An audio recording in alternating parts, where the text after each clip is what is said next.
Muy bien. Voy a compartirles pantalla entonces para que hablemos de Jeremías. Perdón, de Isaías. Del libro de Isaías.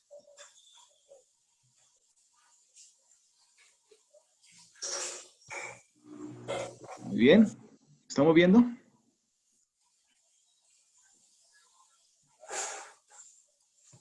Estamos viendo Isaías, el profeta. Vamos a organizar aquí.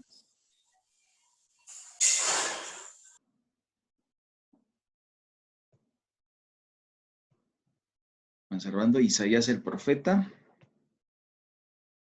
Entonces, el propósito de este libro, o sea, todo el libro, hacer un llamado para que Judá regrese a Dios y hablar de la salvación a través del Mesías. Muy acertadamente hablaba el hermano Alexis de que Isaías es un libro muy, muy mesiánico.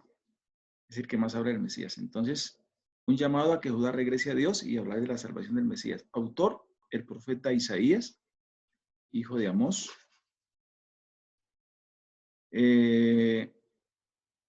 La fecha.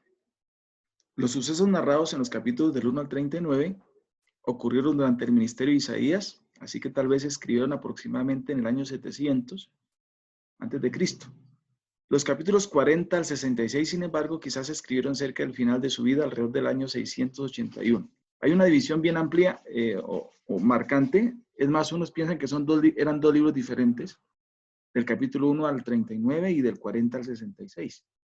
Y otros piensan que fue otro Isaías, pero estudiando un poquito, pues realmente la mayoría prueban que fue el mismo, solo que en años diferentes. Entonces, este es el datítico que tenemos referente a la fecha del profeta Isaías. Personas claves: Isaías y sus dos hijos, Sear Hasub y Maher Salal Asbaz. Este es el nombre más largo de la Biblia, ¿no? Maher Salal Asbaz. Por si va a tener un bebecito, le puedes colocar Sear Hasub, me parece bonito, como árabe, y Maher Salal Asbaz. Ahí les dejo ese datico para que, para que lo tengan presente. Muy bien. Para que el doctor lo tenga en cuenta. Eso iba a decir. Llámalo rápidamente. Muy bien. Palabras claves: salvación, redentor, justicia, paz, consuelo. Son palabras claves en el libro del profeta Isaías. Versículo clave: mas él herido fue por nuestras rebeliones, molido por nuestros pecados, el castigo de nuestra paz fue sobre él, y por su llaga fuimos nosotros curados. Maravilloso versículo que nosotros lo utilizamos mucho. Características particulares de este libro. El libro de Isaías contiene tanto prosa como poesía y utiliza personificaciones. Es una figura literaria, ¿sí? Que se utiliza mucho para dar ejemplos. Isaías la utilizó. Además, muchas de las profecías que aparecen en Isaías contienen predicciones que hablan al mismo tiempo de un acontecimiento que pronto sucederá y otro que sucederá en un futuro lejano. Entonces, por ejemplo, cuando Jesús fue al templo y predicó, y dice: el Espíritu del Señor está sobre mí por cuanto me ha ungido. Finalizando, él dice que le ha enviado a predicar el año agradable del Señor. Y enseguida dice: y el día de venganza de Dios. ¿Sí? Entonces, el año agradable se está predicando, pero el día de venganza aún no. Eso lo dice Isaías. Entonces, son profecías interesantes como característica particular. El propósito, entonces, uno de los propósitos de Isaías fue declarar el descontento de Dios por los pecados de Judá, Israel y las naciones vecinas.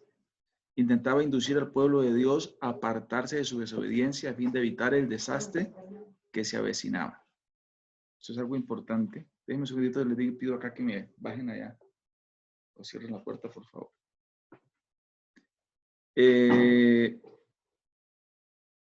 Su propósito principal fue sentar las bases también de la esperanza y la promesa que en un futuro guiarían al remanente fiel del pueblo de Dios. Así el libro está lleno de promesas de restauración, redención, de la segura venida del Mesías, de la salvación de todas las naciones y del triunfo de los planes de Dios, pese a los intervalos de sufrimiento. Entonces Isaías lo plantea muy bien. Es un libro exquisito, muy utilizado. Vamos a hablar un poquito del contexto histórico. Cuando hablamos del contexto histórico es lo que estaba sucediendo cuando Isaías fue profeta, ¿sí? Lo que estaba sucediendo. Esto nos ubica mucho para saber por qué hablaba de esa manera, cuáles eran las circunstancias, bajo qué rey estaba profetizando o llevando el mensaje de parte de Dios. Entonces, en su mayor parte Isaías habla y escribe desde Jerusalén. Isaías era el autor se consideraba generalmente como el más grande de los profetas. Creció en un hogar aristocrático y se casó con una profetisa, o sea, era un hombre de cuna, dedito parado. Ese era un hombre que estaba bien relacionado en las altas cortes. Al inicio de su ministerio era bien apreciado, al inicio, pero después no tanto debido al fuerte mensaje. Entonces dice que perdió su popularidad debido a que su mensaje era muy difícil de escuchar. Como el hermano Ángel decía, criticaba fuerte y les hablaba fuerte la palabra de Dios. Condenó a la clase corrupta, ¿no?, de aquel tiempo y las desviaciones del pueblo que estaban dadas a la idolatría. Hacía llamados a que la gente se apartara de sus pecados y que se advirtiera del juicio y del castigo de Dios. Isaías tuvo un ministerio activo durante 60 años antes de lo que lo mataran durante el reinado de Manasés, según la tradición. 60 años, eso es un ministerio bastante largo. Sí, 60 años, es un reinado bastante largo, así que fue un profeta muy conocido, uno de los que más duró en esta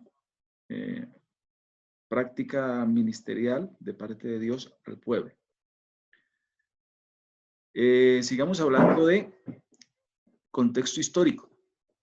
Isaías profetizó en el periodo más crucial de la historia de Judá e Israel, ¿cierto? A las 10 tribus y a las 2 tribus. Tanto el reino del sur como el del norte habían disfrutado casi 50 años de creciente prosperidad y poder.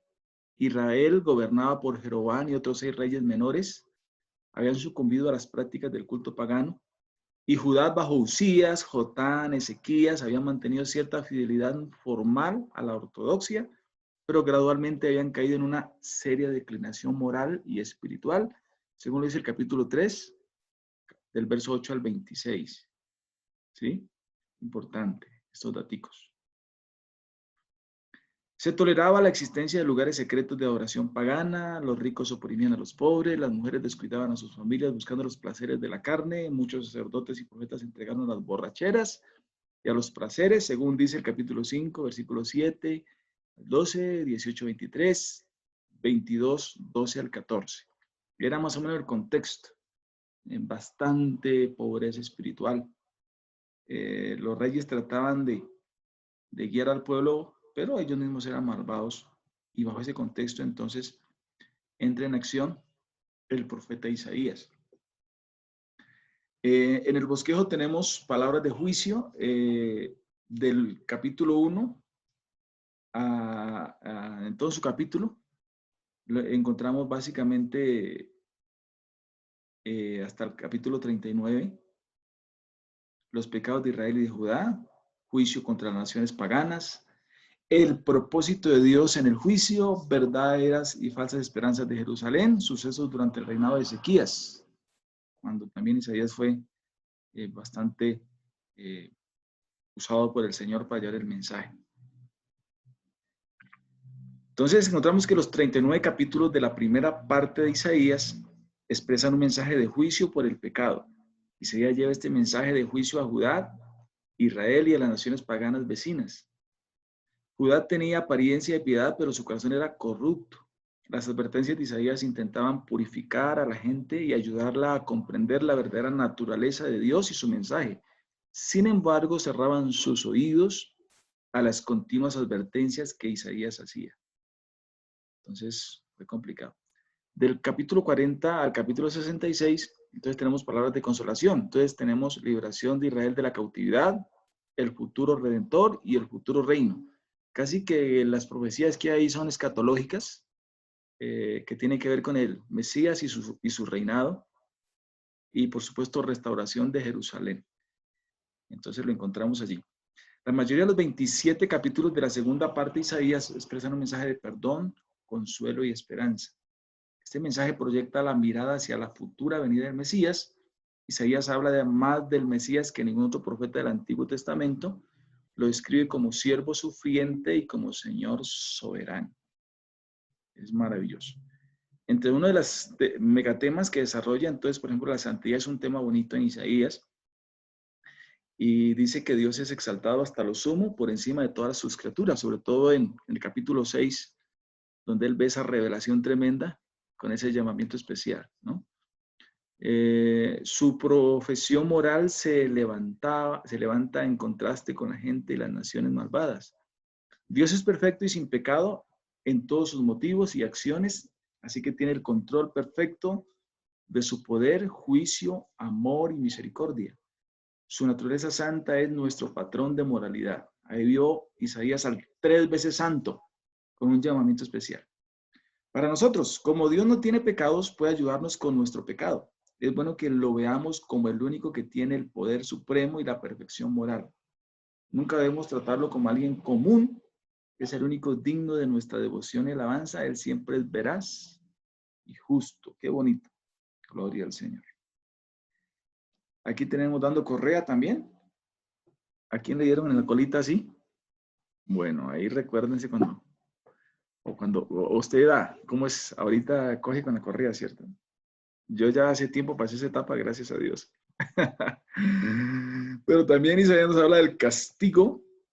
Debido a que Dios es santo, demanda que su pueblo trate a los demás con justicia. Prometió castigar a Israel y Judá y a otras naciones por su inmoralidad, incredulidad, idolatría. La verdadera fe degeneró en una soberbia nacional y en rituales religiosos vacíos. Así que él dice, les voy a dar juguetes si ustedes no se comportan. Porque el Señor al que ama disciplina. Aunque Dios es un Dios de amor, también tiene celo con su pueblo. Y es un mensaje aplicable en todos los tiempos.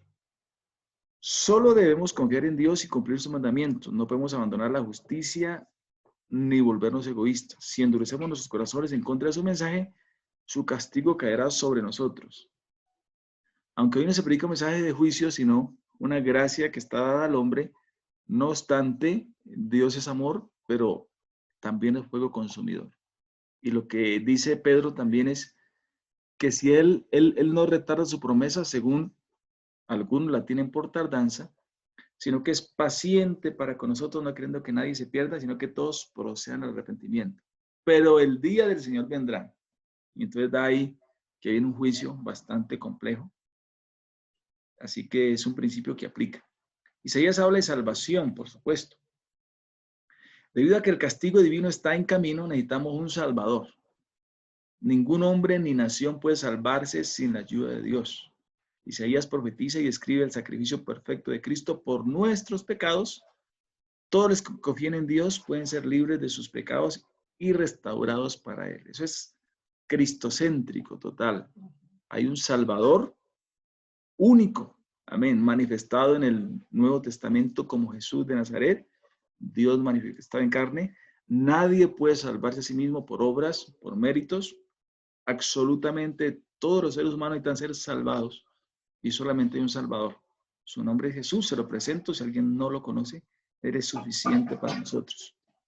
Cristo murió para salvarnos de nuestros pecados. Necesitamos su ayuda. Está dispuesto a salvar a todos los que se aparten del pecado y acudan a Él. La salvación solo proviene de Dios. Ninguna cantidad de buenas obras puede ganarla. Ni Ave María, ni Padre Nuestro, nada.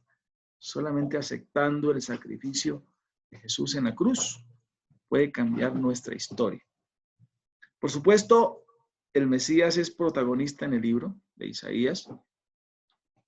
Entonces él habla que Dios enviaría al Mesías para salvar a su pueblo, establecería su propio reino como fiel príncipe de paz que gobierna con justicia y vendrá como Señor soberano, pero lo hará como siervo que muere para limpiar los pecados. Entonces, a lo suyo vino, según lo dijo Isaías, pero los suyos no le recibieron. ¿Se acuerdan que alcanzaron a decir, Hosana, Hosana al hijo de David, ¿cierto? Y finalmente lo mataron. Así que Dios buscó otro pueblo y llamó a un pueblo que no éramos pueblo, pueblo mío. Esa es la iglesia.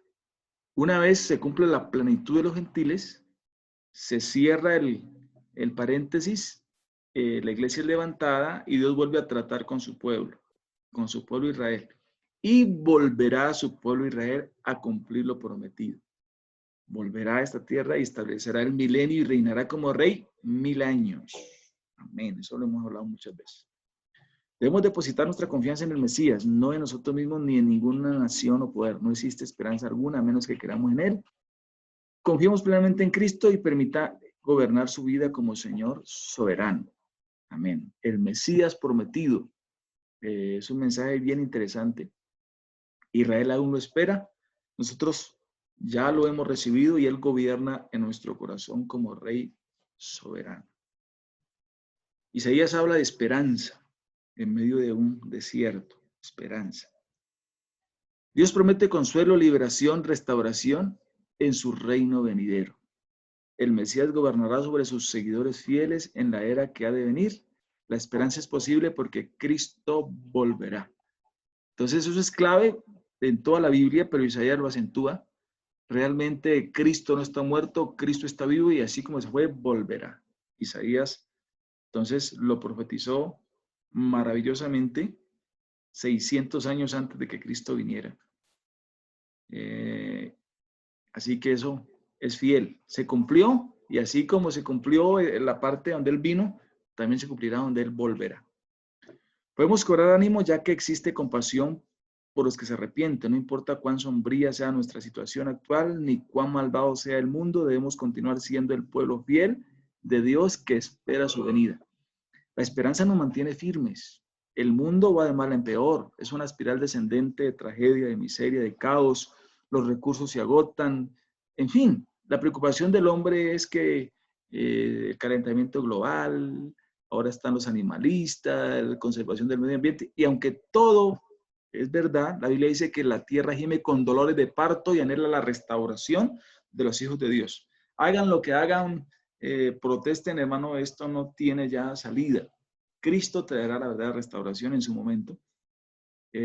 Así que el plan ya está en camino, simplemente falta que se ejecute la orden, pero eso ya está plenamente calculado. Como aplicación personal, Isaías ha sido llamado el profeta mesiánico y el profeta evangélico. Profetizó para todas las épocas al predecir tanto la primera como la segunda venida de Cristo. El mensaje de Isaías es tan poderoso hoy como lo fue en su tiempo. Representa un rayo de santidad en medio de la sordidez de los pecados de Israel. Llamó a sus contemporáneos a dejar las prácticas, a dejar de practicar la injusticia social, la tolerancia carnal, a abandonar su confianza en el poder de la carne y las hipocresías de su religiosidad formal. También advirtió sobre las consecuencias que sobrevendrían si continuaban en el pecado. Eso nos dice Isaías.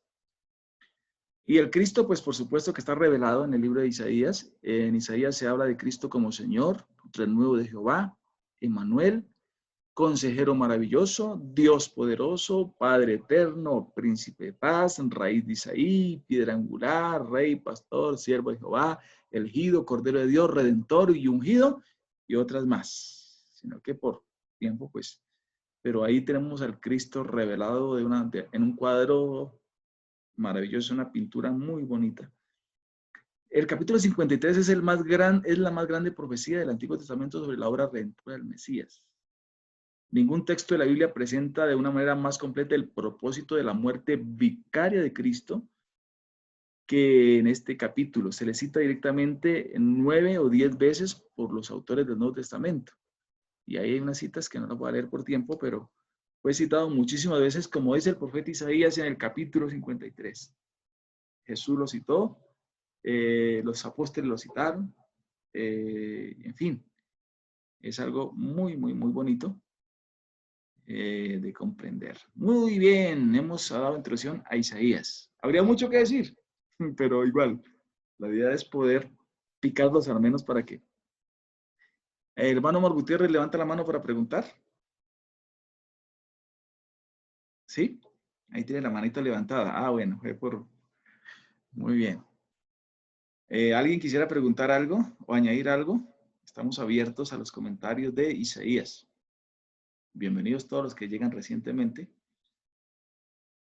¿Qué les parece Isaías? ¿Alguna pregunta referente a Isaías?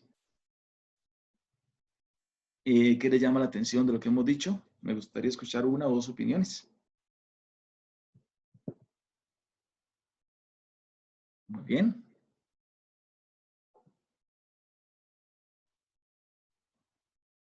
Eso, quiere decir que entendieron todo. Aleluya. Yo quiero, estaba precisamente que me llamó la atención el nombre o los nombres de los hijos de Isaías. Sí, Busqué el significado y este que es el más largo, que dice Maher Salal Hasbaz, significa el despojo se apresura, la presa se precipita. claro. Me llamó la atención eso. Y el del otro muchacho, Sear Hasub, significa un remanente volverá. Entonces me llamaron la atención esos dos nombres. Y Los pues estás preparando. el Los estás segundo, ya preparando para tu bebé. ojalá, para decirle Maher, hey Maher, ven acá. Está bonito. Entonces el significado de ese es algo raro, porque uno no se iba a imaginar que dijera ese tema. El despojo se apresura, la presa se precipita. Y me dice aquí lo que busqué, un estudio que marca el castigo venidero de Dios. Claro. Relacionado. Tenía que ver con lo que él se estaba profetizando. O sea, aún sus hijos llevan en la sangre el mensaje de Isaías y lo igual lo del remanente. Interesante su aporte, hermano. Muy bien. Muy bien, muy bien. Sigan opinando. Sigan diciendo, sigan hablando.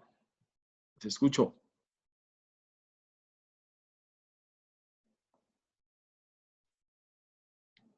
Hermano, yo tengo una pregunta como para confirmar. Ahí el pueblo estaba estaba en cautiverio, ¿cierto? No, mi hermano, aún no. Aún No, no. ¿verdad? No. Ah, Recordemos que él profetizó el año 700 y Israel cayó cautivo en el año sí, 586. O sea, como 100 añitos antes. O sea, él estaba en esa trama. ok, esa era la duda que Entonces tenía. fue Ah, antes de, o sea, es que me confunde el tema de que como acabamos, sí, cronológicamente asciende y allá desciende, entonces me sí, da sí, pero gracias por la pregunta. Sí, la cronología como la vimos, nos adelantamos porque ya vimos lo que fue Ageo, Zacarías y Malaquías, que ya fueron después, pero aquí nos devolvimos para retomar, digamos, los libros, y hasta ahorita vamos a llegar a la cautividad con Jeremías. Jeremías fue el profeta en acción cuando vino la cautividad. Pastor, tengo una pregunta. ¿Sí? Pues los profetas, digamos, es como lo más común en la comunicación entre Dios y el pueblo de Israel, ¿verdad? ¿Sí? Si Isaías, uno de los profetas mayores, vio la profecía como tan, o sea, lo que dijo fue, ¿sí? Dará a luz un hijo, llamará a su, o sea, todo. ¿Por qué entonces no le creyó el pueblo de Israel? O sea, digamos, teniendo ellos como esa fe, obviamente que era Dios el que les hablaba, digamos que era como su medio de comunicación. Entonces, o sea, no sé, es como un poco, ¿por qué? Si ese era su medio de comunicación, ¿cómo fue que no les creyó?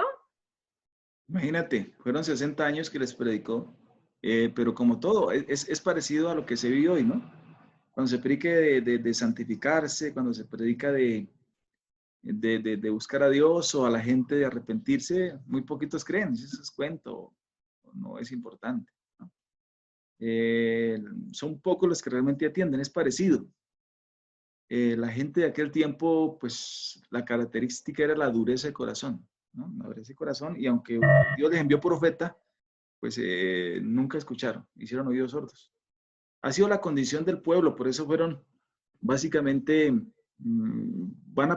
la han pasado mal y la van a pasar mal hasta que entiendan quién es el Mesías. porque lo que ha sucedido en ese tiempo, la cautividad, y todo lo que han sufrido los judíos a lo largo de la historia ha sido por la rebeldía de ellos. O sea, todo lo que han sufrido a lo largo de la historia, las cautividades, porque recordemos que listo, después de que regresaron de la cautividad, que Dios les dio fuerte 70 años en Babilonia, regresaron otra vez a su tierra, construyeron el segundo templo, que fue cuando vino Jesús en el año 0. Luego en el año 70 volvieron a ser desterrados y fueron llevados esparcidos por el mundo. Por ejemplo, tendríamos que hablar de muchas cosas horribles que les ha pasado a los judíos. Por ejemplo, el holocausto nazi con Hitler, ¿no? 6 millones de judíos, pero es a causa de su dureza. O sea, Dios les muestra la vara, pero no aparta la misericordia. Y en el año 48 fueron a volver establecidos como nación, pero siguen siendo duros porque no han reconocido al Mesías, pero tiene que cumplirse lo que la Biblia dice, para que el anticristo venga y los engañe. Solo lo reconocerán en la gran tribulación, a la mitad, cuando se rompe el pacto. Solo hasta ahí lo reconocerán.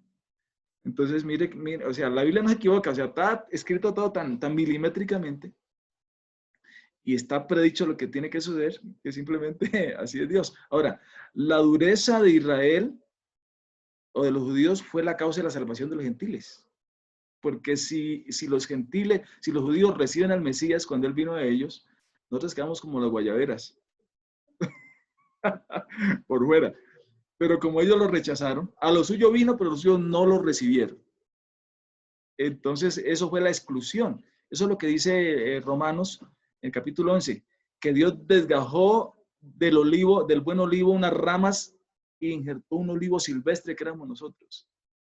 ¿Cierto? Los desgajó, pero no es permanentemente. Él los volvió a volver a reinjertar nuevamente. Pero ahí actúa la soberanía de Dios y la misericordia de Dios para con nosotros. Entonces no tenemos que ser soberbios, sino dar gracias a Dios y ser humildes, porque Él en su soberanía pues ha estado detrás de todo. Amén. No, Neider, pero ese tema de la dureza, eso es una característica de ese pueblo, porque años y años y años de la dureza y viendo las maravillas de Dios, viendo, pues escuchando la voz de Dios así, de esa manera, y es una característica, o de tal vez que eso tiene que ser así para que se cumplan muchas cosas. Lastimosamente es del pueblo y es del hombre, porque si no vamos muy lejos, mire cuántos cristianos son duros. Dios los llama, conocen a Dios y se apartan. Les da 5 pesos dejar a Dios y abandonar la gracia de Dios. ¿Cuánta gente que usted y yo conocemos simplemente tienen esto como cualquier cosa? Entonces es una característica lastimosamente del hombre. La dureza del corazón está implantada, pero la gracia de Dios ha sobrepasado y sigue trabajando en nuestra vida. Muy bien, amados. Última pregunta y seguimos con Jeremías, porque la cosa sigue dura. Amén, amén, amén. Muy bien. Seguimos entonces con Jeremías.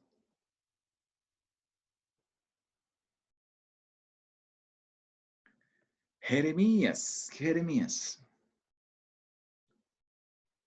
El propósito, exhortar al pueblo de Dios a que se aparte de sus pecados y vuelvan a Él. Sigue Dios en su misericordia. Autor Jeremías. Destinatario, aquí sí está explícito a Judá, el reino del sur. Aquí ya el norte, ya que vaya. Isaías profetizó a los dos. Aquí Jeremías ya viene exclusivamente a Judá, reino del sur. Y su ciudad capital, Jerusalén. Se dice que durante el ministerio de Jeremías, escuche esto, alrededor de 627 hasta el año trágico 586, que fue cuando cayó el reino de Judá. El reino de Judá cayó en este tiempo. Lógicamente, cuando Jeremías profetiza, ya no estaba el reino del norte, ya había sido llevado al exilio por los asirios. Recordemos que el reino del norte cayó en el año 722 y fue llevado cautivo.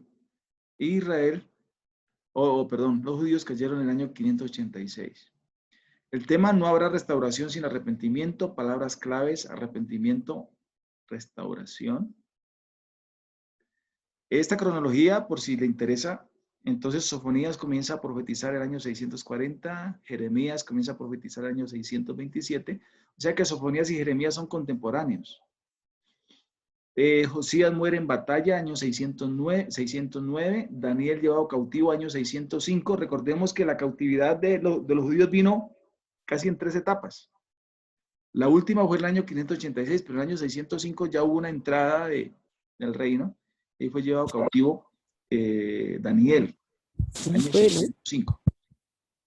Ezequiel comienza a profetizar en Babilonia en el año 593, y Judá cae destruida en Jerusalén en el fin del misterio de Jeremías en el año 586. Y regresan los primeros cautivos después de los 70 años en el año 538 antes de Cristo. Esta es una cronología como para tener en cuenta allí. Vamos a hablar un poquito del contexto, del marco histórico del profeta Jeremías. Jeremías ministró durante los reinados de los últimos 5 reyes de Judá. Escuche, los últimos reyes de Judá fueron Josías, Joacás, Joacim, Joaquín y Sedequías, que fue el último rey que gobernó Israel, Judá antes de ser cautivos. Cuando yo hablo de Israel, hablo de las 10 tribus. Cuando hablo de Judá, hablo de las 2 tribus, ¿cierto? Para que no haya confusión. La nación se deslizaba con rapidez hacia la destrucción y al final la conquistó Babilonia en el año 586. Esta historia la encontramos en el segundo libro de Reyes 21-25. En estos capítulos, segundo libro de Reyes, capítulo 21 al 25, encontramos la destrucción. El profeta Sofonías precedió a Jeremías y a Habacuc y fue contemporáneo de este último. El versículo clave: tu maldad te castigará y tus rebeldías te condenarán. Sabe pues y ve cuán malo y amargo es el haber dejado a Jehová tu Dios y faltar mi temor en ti, dice el Señor Jehová de los ejércitos. Lapidario ese versículo. Duro. Personas claves: los reyes de Judá, antes enumerados. También Barut, Ebed Melet, el rey Nauconosor, los recabitas. Lugar clave: Anatot, Jerusalén, Ramá, Egipto. Características particulares: este libro es una combinación de historia, poesía y biografía. Jeremías a menudo utiliza el simbolismo para comunicar su mensaje. El contexto histórico: la historia de un fracasado, si me pregunta. Durante 40 años sirvió como vocero de Dios para Judá, pero cuando habló nadie lo escuchó. Escuche eso: 40 años de ministerio. Con firmeza y vehemencia los exhortó a que actuaran, pero nadie se movió y sin duda no obtuvo éxito material. O sea, era un fracasado el pobre Jeremías. Era pobre y sufrió severas privaciones para decir sus profecías. Lo enviaron a la cárcel y a una cisterna, capítulo 38, lo llevaron a Egipto en contra de su voluntad, capítulo 43, lo rechazaron sus vecinos, su familia, los falsos profetas y sacerdotes, sus amigos, su audiencia y los reyes. Ya entenderá por qué lloraba tanto, ¿no? Era conocido como el profeta llorón. Pobre Jeremías, nadie lo quería, todo el mundo le daba palo, nadie lo escuchaba, simplemente era un hombre, según el contexto social, fracaso, un hombre fracaso. Pero no según Dios, lógicamente, sino que le tocó duro. Los detalles de contexto de los tiempos de Jeremías son mostrados en segundo libro de Reyes del capítulo 22 al 25 y en segundo libro de Crónicas capítulo 34 y 36. Pues si usted quiere mirar el contexto histórico que rodeó los acontecimientos en el tiempo de Jeremías. El mensaje de Jeremías de juicio inevitable por la idolatría y otros pecados fue predicado en un periodo de 40 años, alrededor del año 627 hasta el año 586 y aún un poquito más allá de esa fecha. Su profecía se llevó a cabo durante los reinados de los últimos 5 reyes de Judá: Josías 640 al 609, Joacás 609, Joacín 609 al 598, Joaquín 598 al 597 y el último, Sedequías 597 al 586. La condición espiritual de Judá se caracterizaba por la adoración abierta a los ídolos, a la reina del cielo, ¿cierto? Sacrificaban sus hijos a Moloch, que era un ídolo abominable. Mejor dicho, una condición bastante decadente. Y Dios háblele que les iba a dar juguete por no atender, pero nunca quisieron atender. Por eso la destrucción simplemente vino sin misericordia, porque el pueblo nunca quiso escuchar, aunque Dios les envió profeta. Triste, ¿no? El bosquejo del libro de Jeremías. Entonces, juicio de Dios sobre Judá, del capítulo 1 al capítulo 45. Llamamiento de Jeremías. 2, Jeremías condena a Judá por sus pecados. 3, Jeremías profetiza destrucción. 4, Jeremías acusa a los líderes de Judá. 5, promete restauración. 6, llega al castigo que Dios prometió. Jeremías confronta a mucha gente con su pecado, reyes, falsos profetas, los que están en los templos y los que están en las puertas de la ciudad. La falta de respuesta hizo que Jeremías se preguntara si hacía algún bien. A menudo se sintió desalentado y a veces amargado. A veces parecía que desayunaba con alacranes y bajaba con juguito de limón. Pobrecito, no es fácil. Póngase usted en sus zapatos y mirará que se amarga cualquiera en esa situación. Pero Dios lo puso en ese tema. B, juicio de Dios sobre las naciones, del capítulo 46 al 52. Profecía sobre naciones extranjeras. Y 2, la caída definitiva de Jerusalén. Jeremías vivió para ver el cumplimiento de muchas de sus profecías. La más notable fue la caída de Jerusalén, la gran ciudad. El cumplimiento de esta y otras profecías en contra de las naciones extranjeras vino como resultado del pecado. Los que se nieguen a confesar sus pecados traerá juicio sobre sí mismos. Esa fue la resolución. Entre los temas, entonces, por supuesto, el pecado es un megatema. Dice que la reforma del rey Josías fracasó debido a que el arrepentimiento del pueblo fue superficial. O sea, sí se intentaron hacer reformas, pero realmente nunca hubo una reforma de fondo. Fueron reformas muy superficiales. Continuaron con su egoísmo e idolatría. Todos los líderes rechazaron la ley y la voluntad de Dios para el pueblo. Jeremías hace una lista de todos sus pecados, predice el juicio de Dios e implora para que se arrepientan, pobrecito. E implora para que se arrepientan. El deterioro y desastre de Judá surgió por su insensible negligencia y desobediencia a Dios. Hacer caso omiso al pecado y negarnos a escuchar las advertencias de Dios es una invitación al desastre. No se conforme con quitar el pecado a medias. Tome decisiones radicales. Si usted escucha la palabra, si usted sabe que ha cometido pecado, hermano, arrepiéntase y apártese radicalmente. Porque a veces Dios es muy misericordioso, pero eso no quiere decir que Dios va a tolerar, ¿cierto? Porque en su amor nos invita realmente a apartarnos del pecado. Muy bien. Otra vez castigo, otra vez Correa. Estos libros son de Correa. Debido al pecado, destruyeron Jerusalén, dejaron en ruinas al templo y capturaron y llevaron al pueblo a Babilonia. El pueblo fue responsable de su destrucción y cautiverio porque se negó a escuchar el mensaje de Dios. Los pecados inconfesados provocan el juicio completo de Dios. Resulta inútil culpar a otro de nuestro pecado. Somos responsables ante Dios más que ninguna otra persona. Debemos responder por la forma en que vivimos. A veces vienen circunstancias de vida difíciles. No siempre son consecuencia del pecado. A veces son pruebas que vienen a nuestra vida porque Dios así lo permite. Pero déjeme decirle que un 70-80% de las pruebas y procesos difíciles que vivimos en la vida no son culpa ni del diablo, porque todos decimos culpa, ni siquiera de Dios, sino que son fruto de nuestra propia dureza. Y recordemos que la Biblia dice que todo lo que el hombre siembra, eso cosecha. Por no oír lo que Dios tiene que hacer, por no hacer la voluntad de Dios. Entonces, ahora, el hacer la voluntad de Dios no nos exime de pasar por pruebas. Claro, eso es verdad.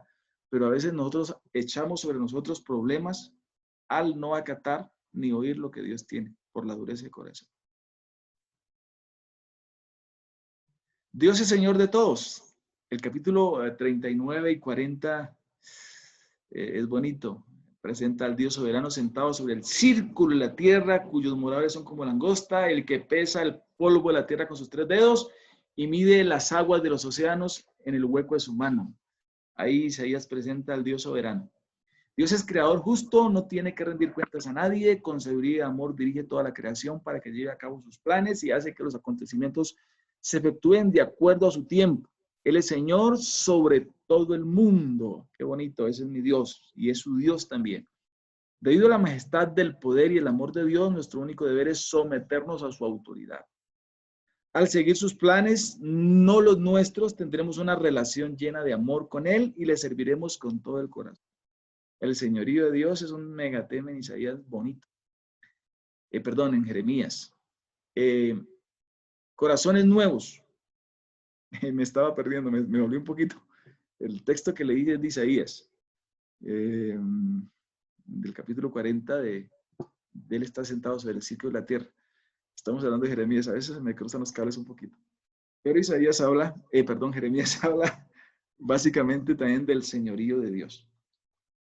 Jeremías habla también de corazones nuevos, del nuevo pacto.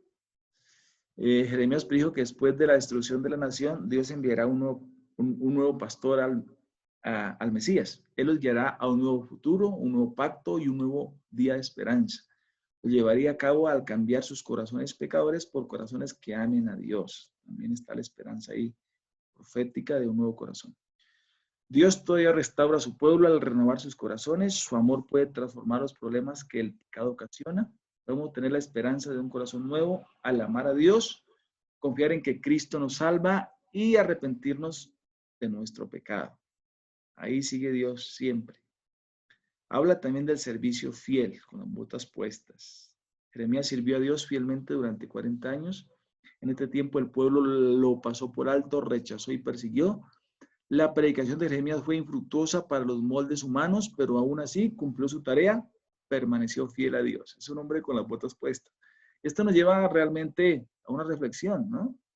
Sobre todo que a veces medimos el éxito por el nivel de aceptación de nuestra predicación o de popularidad, pero Dios no mide el éxito desde esa perspectiva. Si usted cumpla con su labor de predicar la palabra, de decir, pero no siempre te aplaudirán por lo que hagas. La aceptación o el rechazo de la gente no representa ningún parámetro de nuestro éxito. La aprobación de Dios debe ser únicamente nuestra norma de servicio. Debemos llevar el mensaje de Dios a otros, aun cuando nos rechacen. Debemos llevar a cabo la obra de Dios, aun cuando esto signifique que debamos sufrir. Oiga, ese principio es interesante. Aplicación personal. Jeremías vio que la religión consistía esencialmente en una relación moral y espiritual con Dios, una relación que requería la devoción personal de cada individuo. Cada persona es responsable de sus propios pecados, sin duda alguna, porque el pueblo tenía religión, pero estaba lejos de Dios. El pecado siempre debe ser castigado, pero el verdadero arrepentimiento trae salvación. Nuestra idolatría puede llamarse riqueza, talento, posición social o de cualquier otra manera, pero el pecado y sus remedios siempre son los mismos. O sea, cuando Corintios dice, hijitos míos guardados de los ídolos, yo sé que no cargamos ídolos de yeso, pero a veces tenemos cositas que se roban el primer lugar en nuestra vida. Entonces, la riqueza, talento, posición social, familia, en fin, eso es complicado. Dios llama a obedecer sus mandamientos según las especificaciones del pacto acordado con su pueblo. El pecado requiere arrepentimiento y restauración.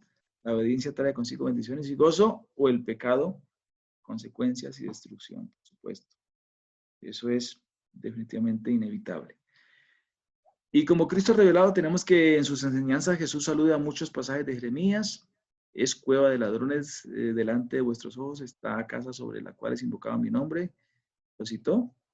Lo que Jeremías dijo, que tiene ojos y no ve, que tiene oídos y no oye, también lo citó Jesús. Hallaréis descanso para vuestras almas, lo citó Jesús, que también está en Jeremías. Ovejas perdidas fueron mi pueblo, también está en 56, lo citó Jesús. Es un hombre bien citado en la palabra del Señor, tenía su posición. Muy bien, Jeremías, estamos hablando de Jeremías. ¿Preguntas hasta ahí, mis amados?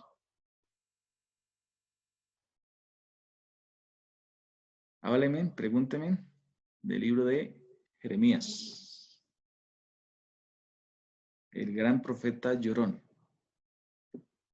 ¿Qué cosas importantes hallaron en Jeremías? Que Jeremías fue un profeta que sufrió mucho, ¿no? Sí, ese Tuvo que sufrir demasiado y lo más terrible es que nadie le obedecía. Lo pasaban por la galleta. Y Dios lo dejó ahí Sí, eso es tremendo. Jeremías es un mensaje tremendo, pero nunca escucharon. Nunca escucharon. ¿Les quedó clarito más o menos el contexto de Jeremías, la profecía de Jeremías? ¿Qué preguntas o aportes desean hacer? Estamos atentos a escucharle.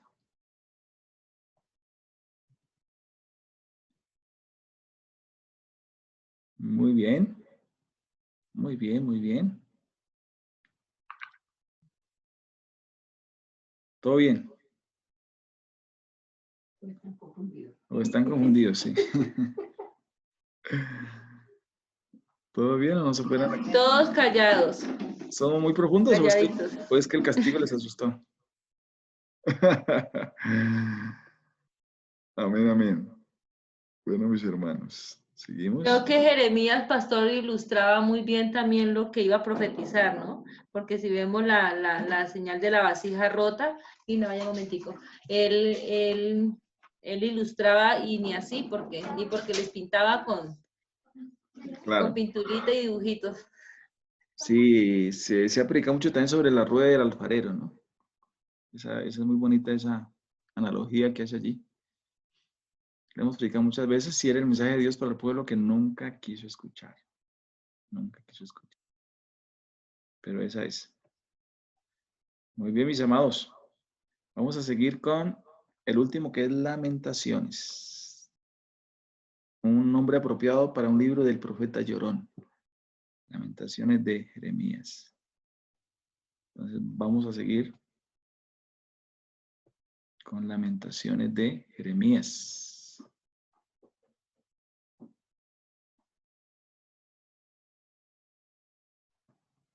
Muy bien.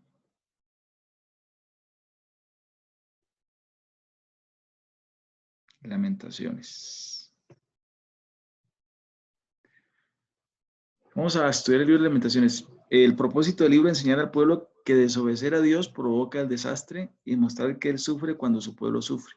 Autor Jeremías, fecha, poco después de la caída de Jerusalén. O sea, la vio en carne propia. Tuvo que estar ahí como espectador del desastre. El versículo clave es Jeremías 2:11. Perdón, Lamentaciones 2:11. Mis ojos desfallecieron de lágrimas. Ahí está el profeta llorando otra vez. Se conmovieron mis entrañas, mi hígado se derramó por tierra, pobrecito, a causa del quebrantamiento de la hija de mi pueblo, cuando desfallecía el niño y el que mamaba en las plazas de la ciudad. Lacónico ese versículo.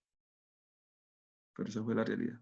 Tema, el sufrimiento como castigo por el pecado. Palabra clave, dificultad, pena, pecado, oración. Persona clave, Jeremías, el pueblo de Jerusalén. Lugar clave, Jerusalén.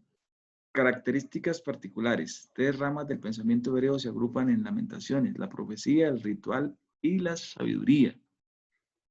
Lamentaciones se escribió con el ritmo y el estilo de los antiguos cánticos o cantos fúnebres judíos. Contiene 5 poemas que corresponden a los 5 capítulos. Era un canto fúnebre, un poema fúnebre, de luto, porque estaban presenciando básicamente la destrucción de su pueblo amado, la caída de Jerusalén. El contexto histórico. Cuando el rey Sedequías se rebeló contra los babilonios, a quienes Judá estaba sometida, Nabucodonosor atacó a Jerusalén. Esa historia la encontramos en el segundo libro de Reyes 24:20. Mientras la sitiaba, la gente moría de hambre en su interior. Cuando se abrió paso a través de los muros que la protegían, Sedequías y sus soldados se las arreglaron para escapar. Segunda Reyes capítulo 25. Pero pronto fueron capturados. Nabuzaradán, oficial de Nabucodonosor, destruyó la mayor parte de la ciudad, quemó el templo y se llevó a la gente a la cautividad, menos a los más pobres. Ese usted lo encuentra en segundo libro de Reyes, capítulo 25. Los poemas de este libro parecen haber sido compuestos durante y después de que estas cosas ocurrieran. El bosquejo. 1. Jeremías se lamenta por Jerusalén. El capítulo 1. El capítulo 2, la ira de Dios por el pecado. El capítulo 3, esperanza en medio de la aflicción. Capítulo 4, se satisface la ira de Dios.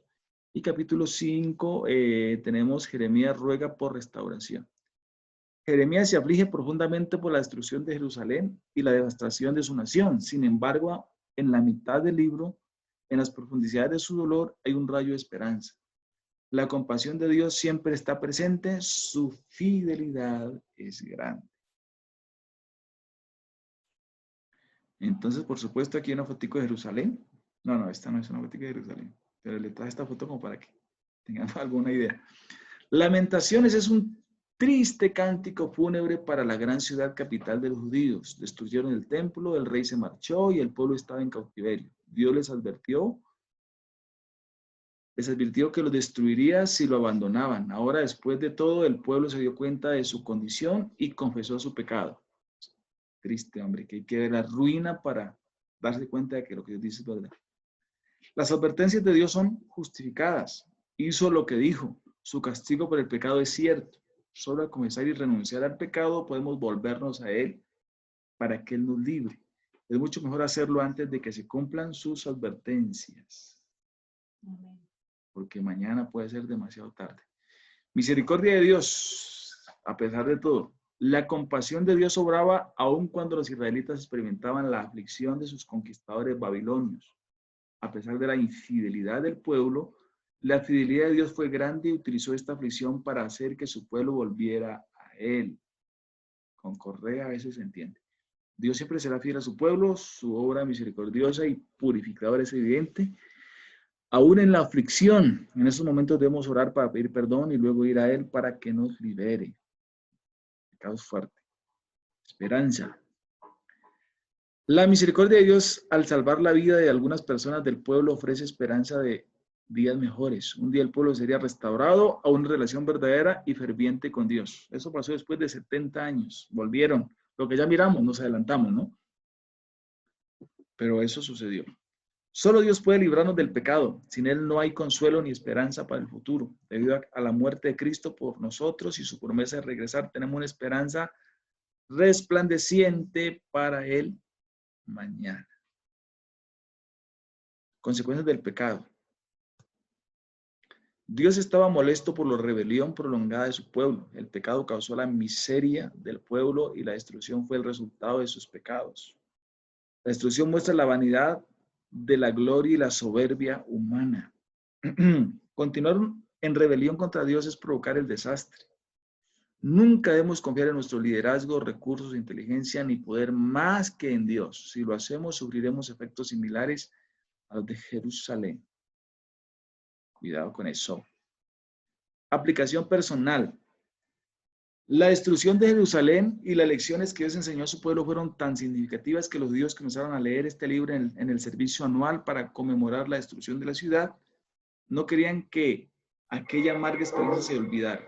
Al igual que las victorias, las derrotas deben ser también recordadas. El que olvida su pasado está condenado a repetir la historia. Muy bien. Básicamente, hemos hablado de la introducción al libro de Jeremías, perdón, de Lamentaciones. Hoy estoy como con los cables cruzados, excúsenme un poquito. Muy bien, mis hermanos. Hemos hablado de Isaías, Jeremías y Lamentaciones. Me gusta ser breve para no ser tan molesto de pronto y cansarles, pero me gustaría que retroalimentemos lo que hemos visto hoy. Hablemos un poquito de lo que hemos visto hoy. Una consulta. Señor. Porque solamente se le habló, o Jeremías hablaba solamente a Judá, ¿cierto? Señor. ¿Y por qué, o sea, bueno, por qué hizo esa exclusión o fue que Dios les pidió que solamente hablara a Judá? Bueno, si notas, yo recalqué que Israel, las 10 tribus de Israel ya no estaban. Ya han sido llevadas a cautividad en el año 722. Entonces, cuando hablamos de Judá, pues hablamos básicamente del reino del sur, que era compuesto por Judá y Benjamín, ¿cierto? Pero las 10 tribus de Israel ya habían sido llevadas al exilio por los asirios. Porque pudo haber dirigido todas las profecías, porque a los a las dos naciones, digámoslo así, porque pues las dos como que estaban así como... Por eso repito, Israel ya no estaba. Israel ya no estaba. Simplemente Israel ya no existía como nación. Ni tenía rey, ni tenía nadie, porque fueron llevados cautivos en el año 722 por los asirios. O sea que el único pueblo que estaba, digamos, en ese trance de obedecer a Dios o desobedecer a Dios, donde había rey, donde había sacerdotes, era básicamente los judíos de la nación del sur. Bueno, Muy bien. ¿Quién más quiere preguntar u opinar? ¿Les quedó claro la cronología? Aquí nos devolvimos un poquito, de pronto no va a haber confusión, ¿no? Porque como íbamos con Esdras y Nehemías, ellos fueron ya una vez pasando el exilio, ¿cierto? Y hablamos de Ageo, Zacarías y Malaquías, que ellos básicamente fueron los profetas que alentaron al pueblo después de que volvieron de los 70 años de cautividad. Aquí estamos antes de llegar a los 70 años de cautividad, antes de arrancar la cautividad. ¿Preguntas?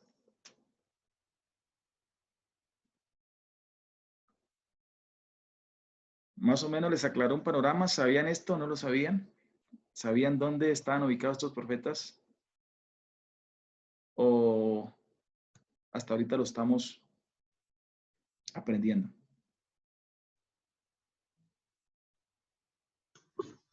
Pastor, Sí, manito Giovanni. pues estoy un poquito confundido, ¿no? No sé, pronto si una pregunta fuera de base. Dale, dale.